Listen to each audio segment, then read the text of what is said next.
Kung na ay magpailang nga liturgy na ang iyang edad 100 years old, 200, 300, labi na maabot og 60, 70 years old pa lang, questionable na.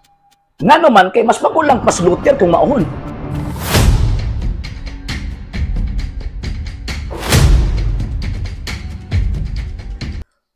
Ang tinuod nga pagtuo nga gihuptan sa gitawag og pagtuong Katoliko kanang pagtuuhan na gikan mismo kang Kristo.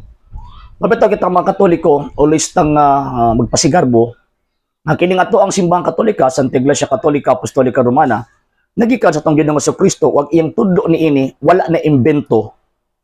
Nagsugod sa gitawag 16th to 21st century. Nga naman kay ang iglesyang gitukod ni Kristo existido from the 1st century AD until now. So ang iyang teaching, ang iyang practice, and at the same time, ang iyang liturgy, dapat maupod sa edad, sa simbahan, kung iglesia, nga atong Ginoong Kristo. So kung nato ang tanawon, mga higalag mga igsuon, 33, gitukod ni Kristo ang iyahang gitawag og iglesia. Karon 2021. So buti pasabot, not less than 1,980 years or 80 years old na ang simbahang iya ni Ginoong Kristo. So ang teaching pod niini not less than 1,980 years old na pod. Kaya kung ang usa ka gitawag og teaching mag-exist gan ina nga dili mo sangko aning idara, buti pasabot wala na koneksyon sa tuang Ginoong Kristo. Panalitan, Martin Luther. Ano sa magitukod ang iyang pundok? 1570. So buti pasabot, not less than 500 years old pa siya. Ang tawag ining iyang teaching. So dili musangko dito sa gitawag og mga apostol. Same pod sa iyang gitawag og liturgy. Ang iyang liturgy, kay diha man natukod ang iyang pundok sa 1570, so ang iyang liturgy, dili pod musangko sa mga apostol, kay ang edad, same sa edad sa sekta nga iyang gitawag o gitukod.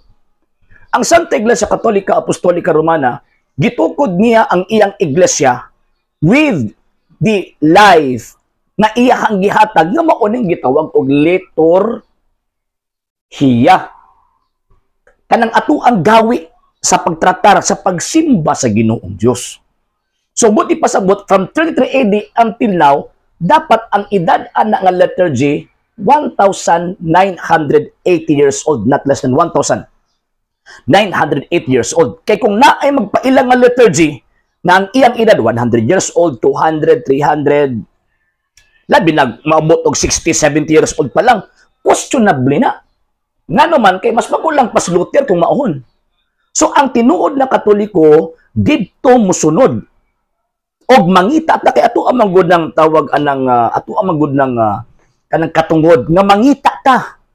Ato ang pangitaon ang tinuod og kining tama nga gawi sa pagsimba sa Santa Iglesia Katolika Apostolika Romana. Ngano man kung di ta mangita ana, kung dili pod buhatag ang ato ang gitawag og mga pari ana, gideprive ta nila sa kinabuhi sa Santa Iglesia nga gi-practice from the 1st century AD hangtod karon nga gitawag og panahon na.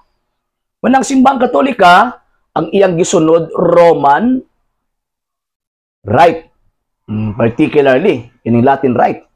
So kanang Roman Rite, so gikan sa 1st century, kay nga naman kay ang kasaysayan nagsulti manggod, kini manggod nga rito kanang rito Romana or rito Latino or tawag inang the Latin Rite. Gikan pa na kang San Pedro. Sumala pa sa mga banggiitang liturhiya, liturgist rather. Sumala pa nila gikan ang gitawag og San Pedro. So ang gawi pamaagi o kanang tawag ining makita nato mga prayers nga naa dinha gituuhan, sumala pa sa mga banggit ng liturgist, gikan na ni San Pedro. So buti pasabot from the 1st century AD hangtod karon nga panahon labi nag-codify na ni adtong 1570. Buti pasabot nagpanaog og tawag ining dekreto ang Santo Papa nga sa Latin Rite kay kani adto manggod before 1570, gina-allow sa Santo Papa nga bisag unsang tawag anang rito sa iyang palibot, okay. Basta provided nga naay connection dito sa gitawag o tradisyon. Pero sa dihang nakita sa Santo Papa, labi nagpagawa sa gitawag Protestantismo, nga naapod sila ilang kaugalingon na communion service. Nagmisa-misa po sila, nagsutang-sutana po sila, Nya pagkahuman na tawag ining magbisa-misa, mag-atubag tao gamit ang tawag ng vernacular, maunang gipagawas ni Pope Saint Pius V ang dekrito nga gifix sa simbahang Katolika nga ang gamiton nga rito sa Romano Katolikong Iglesia mao ning rito Romana nga iyang nadawat, particularly kanang gitawag nato karon og traditional Latin Mass. Munang kinato na pangitaon, kung di na to na pangitaon, gideprive ta sa ato ang katungod. Gideprive ta sa ato ang katungod nga makit-an ng butanga nga naman kay kanang maong rituha, kanang maong lituryaha. Gikan na ka San Pedro sa mga santos o gikan pud na sa mga santos nga mga papa. Daghan na nga langit ana, mapagabot to sa Pilipinas, Fernando de Magallanes, mo man ang misaha ang gitawag ining gitatar. So kung mo gawas ka na, buti pasabot, in nature, in substance, ni-depart ka sa gitawag og tradisyon. Ni-depart ka din ha. Kung ni-depart ka sa moong gitawag tradisyon, piki ka nga Katoliko. Pangutan-ana na ang ato mga pari, pangutan-ana po ng mga laing sikta, kanabang inyong pamaagi sa pagsimba, gikan ba din pag dili na gikan dili, fake na. Pangutan-ana po na ito mga pari, Father, inibang ato ang tawag ining pagsimbang, nagikan ba kang Kristo? Naabay, nagmisa ani from 2021 paatras nga to sa mga apostol. Kaya kung tawag ka ng makasulti, ay good. Then, mag-provide ang tawag ining documents. So, mora. Sa hindi pa po nakapag-follow sa mga pages po natin, i-follow nyo po yung mga pages po natin, RJ Horolanciano II.TV, Argumento page, Kuya Apologies TV page, and RJ's Vlog 2022. And pwede rin po kayo mag-send po dyan ng Facebook stars. And also, sa atin po mga channels, sa hindi po nakapag-subscribe, i-subscribe po ninyo yung mga channels natin, The Lay Catholic, Apologies International Official, RJ Sanado II.TV, Kuya Apologies TV, and Barrio Kawayan Religious Forum.